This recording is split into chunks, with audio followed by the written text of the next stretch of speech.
Bonjour. La section locale du Parti socialiste de Saint-Josse ne déboulonnera donc pas Émir Kir. Elle lui a confirmé son soutien hier soir. 68 voix pour, 1 voix contre.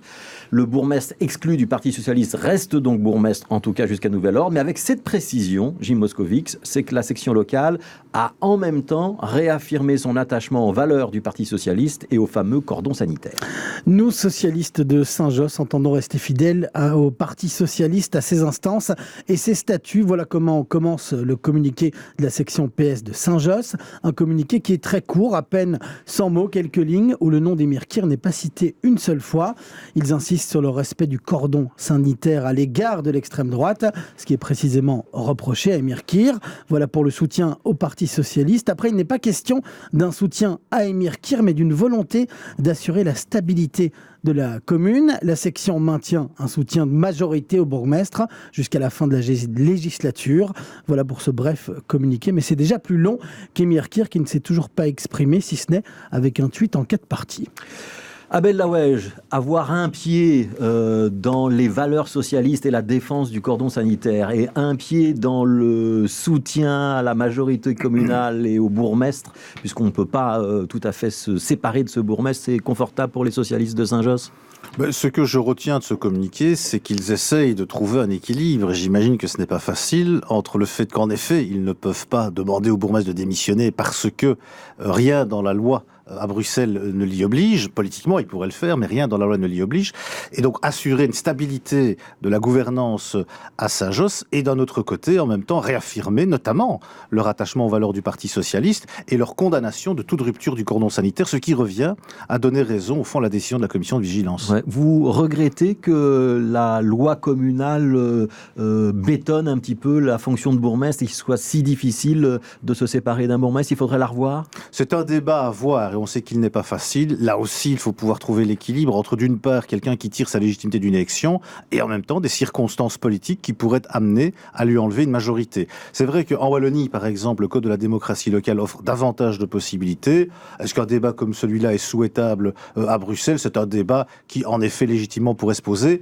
Est-ce qu'il est à l'ordre du jour? Ça ne dépend évidemment pas que du Parti socialiste. Ça va être quoi l'ambiance au sein de la majorité à Saint-Josse entre le bourgmestre qui reste bourgmestre, qui a, j'imagine, toujours un certain nombre d'amis et de relais au sein du collège final, et des militants socialistes ou des échevins socialistes qui vont avoir peut-être tendance à se distancier de ce bourgmestre. Ça va être jouable, ça?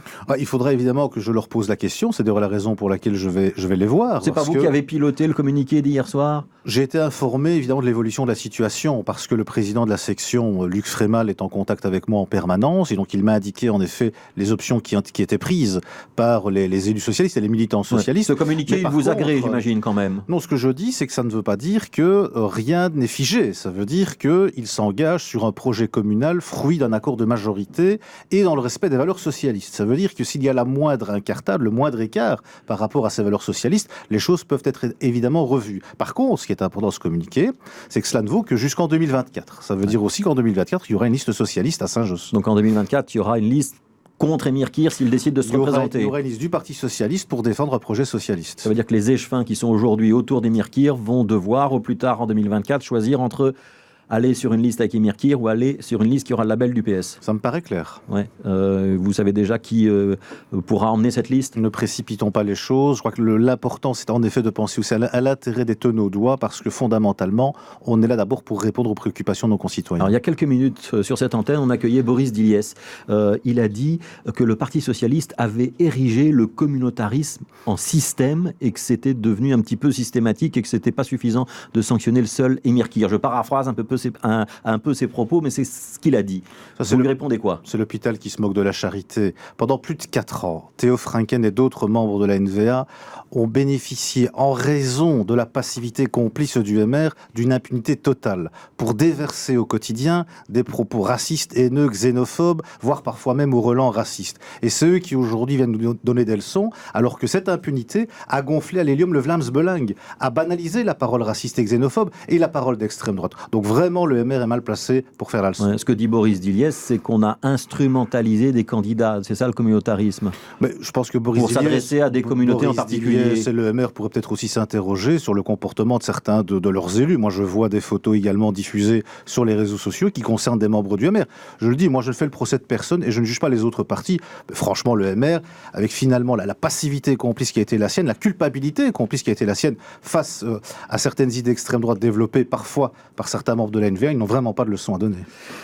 Béa Diallo et Rachid Madran, qui sur l'antenne de BX1 avaient publiquement apporté leur soutien à Émir Kir. Le président de la fédération que vous êtes leur dit vous auriez mieux fait de vous taire? Ce sont mes camarades, ils sont membres du Parti Socialiste et ils procéderont comme moi de l'esprit de fraternité, de rassemblement qui caractérise parfaitement le Parti Socialiste. J'ai pas compris votre réponse, Ahmed Laoueche. Vous ne l'avez pas comprise, mais je vais la répéter. Je veux dire que Rachid Madran... Mais vous écriviez pendant que je vous parlais, hein, donc vous ne m'écoutiez pas. Rachid Madran et Béa Diallo, ce sont des camarades, et ça veut dire que l'heure est au rassemblement, et que ceux qui rêvent d'un parti socialiste déchiré en seront pour leurs frais. Voilà, ça veut dire qu'on n'est pas tous d'accord, mais qu'on va passer l'éponge. Mais ça veut dire qu'on se rassemble parce qu'on est socialiste autour des valeurs et du projet socialiste. Ouais, pour l'avenir, les autres élus qui côtoieraient des nationalistes ou des membres d'extrême droite de Turquie ou d'un autre pays, ils risquent la même sanction qu'Émir Kir? La commission de vigilance dresse un cadre qui est clair, sur base de quoi, je l'ai dit, il n'y aura pas de tolérance, il n'y aura pas d'exception, dérogation. Donc en effet, je serai particulièrement vigilant, et en même temps, je le répète à ce micro, je ne vais pas regarder dans le rétroviseur, je ne vais pas te faire de chasse à l'homme, parce qu'en effet, les réseaux sociaux aujourd'hui sont un album photo, mais clairement, ce qui m'intéresse, moi, c'est me projeter vers l'avenir autour du projet socialiste, avec le renforcement des valeurs socialistes. Donc il n'y aura pas de sanctions rétroactives, mais il y a un avertissement pour le futur, là j'ai bien compris. C'est exactement ça. Merci Ahmed Laoueche d'avoir été l'invité de BX1 ce midi.